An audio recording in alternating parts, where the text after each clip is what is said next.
నకిరేకల్ దళిత MLA Vemula వీరేశంకు అవమానం. సొంత party ఎమ్మెల్యేలకే విలువ లేకుండా పోతుంది. ఇంకా సామాన్యుల పరిస్థితి ఏమిటి? మంత్రులు ఉత్తమ్ కుమార్ రెడ్డి, పొంగులేటి శ్రీనివాసరెడ్డి పర్యటనలో ఎమ్మెల్యేని గుర్తుపట్టని పోలీసులు. మంత్రులు ఉత్తమ్ కుమార్ రెడ్డి, పొంగులేటి శ్రీనివాసరెడ్డికి స్వాగతం పలికేందుకు లోపలికి అనుమతి ఇవ్వని పోలీసులు. దీంతో అలిగి వెళ్లిపోయిన ఎమ్మెల్యే వేముల వీరేశం.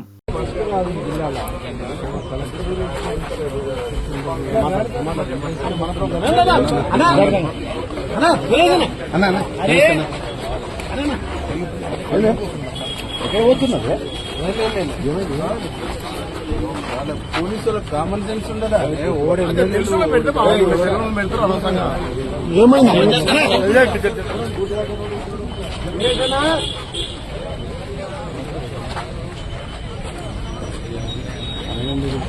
ఉండొచ్చు కదా.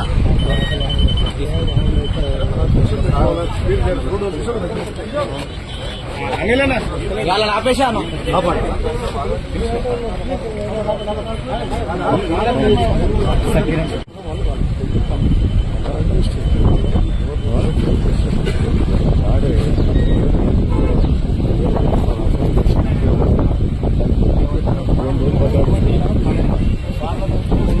మరిన్ని అప్డేట్స్ కోసం మా ఛానల్ని సబ్స్క్రైబ్ చేయండి.